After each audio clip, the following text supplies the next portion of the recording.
We made it to London. We have succeeded. Our flight was delayed like, what, an hour and a half? But it actually ended up working because by the time we got to London, it was like 2:30. And we just powered through and went straight to dinner, and we had a great time, and we slept like babies. We were in bed by like 10:45, and now we're out and about for the day. We went to Europe for 2 weeks. It was my 30th birthday celebration. The first half of the trip I did in London with 2 of my college roommates. We spent 2 nights in London, and then we took the train to Cornwall. Our train ride from London to Cornwall did not go as smoothly as originally planned.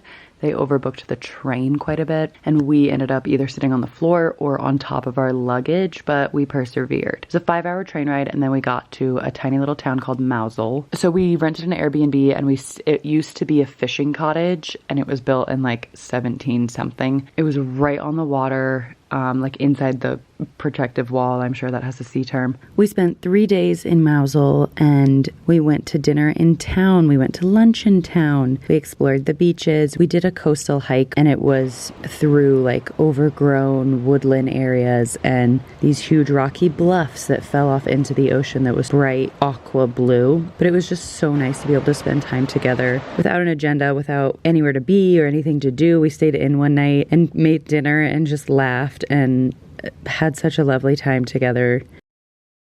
I met Blake in London, and then we went on to the second half of the trip, which we did in France with 2 other couples. We spent the first part of the trip in the Loire Valley in a town called Cheverny. I'll add the hotel name below. It was the most magical property. It was on like, I don't know, 40 acres. Don't quote me on that. I'm sure it's on their website. And they had walking paths throughout, and it was just really natural and like mature feeling landscaping. There were wildflowers that they encouraged you to pick, and they would press for you if you wanted. There were bikes. There was one like little chateau on the property, and all the rooms were kind of spread out. So the chateau had 10 rooms in it, and then there were all the outhouse buildings that would have gone with that when it was like an actual chateau. So the stables and, you know, where the staff lived, and they'd converted all of those buildings into hotel rooms. We all stayed in different little parts of the property, and we had lunch in the open air under the pavilion, and we enjoyed this property so much. I'd say we spent every day, half the day out exploring the Loire Valley, and the other half the day on the property just like playing. The chateau itself had a spa inside of it and a gym. I think it had like 8 or 10 rooms that you could rent. Property had horses. It had a black swan. There were vineyards like surrounding it. We went for a bike ride most days. The property had bikes that you could take out with little bells. So we would go to the pool and have several bottles of wine, and then take the bikes and just explore in the countryside. We all could not get over how much it felt like we were in a fairy tale.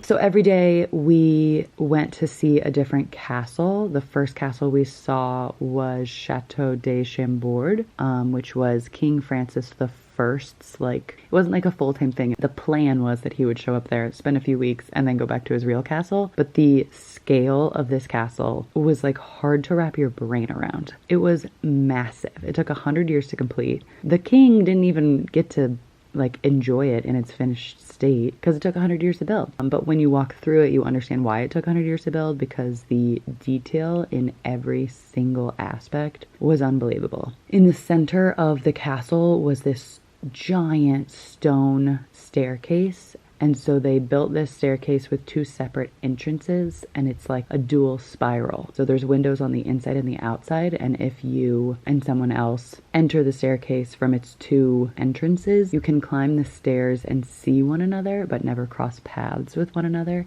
So it was just like ornate, doesn't even begin to cover it. It was unbelievable. And then you climbed one staircase with these beautiful glass windows, and you could go out onto the roof. And the roof itself was like, one of our friends described it as being in a city on the roof, which is exactly what it felt like, because you were tucked in with all the turrets and all the towers, but there were walkways and balconies, and it was unbelievable. You could take in all the grounds from the roof and like get a real feel for how massive this estate was. was totally blown away by just the display of wealth that this castle clearly represented, but also just the amazing feats in architecture.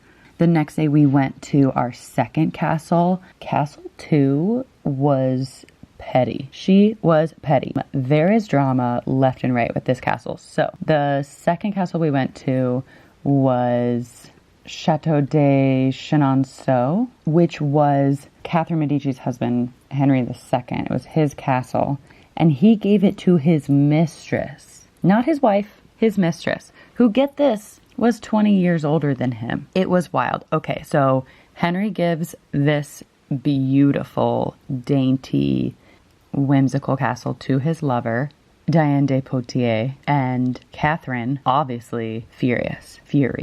So, fast forward, Henry II gets a splinter in his eye from jousting. The splinter ends up killing him. I'm sure it got infected. Like, we can build this castle, but we cannot save you from a splinter. Love that. The drama.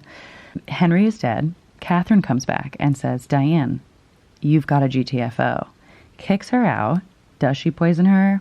I'm not starting that rumor. I wasn't there. Diane has to leave, and then Catherine gives the whole castle a facelift, basically as like a, middle finger to Diane reclaiming her power. So our last night, we got all dressed up and celebrated everybody's birthdays. There were 3 of us, laughed, and we had such an amazing night. The next day we packed up and headed to Paris, and I don't have very much footage from Paris. We did all the things. We saw the Eiffel Tower. We saw the Louvre.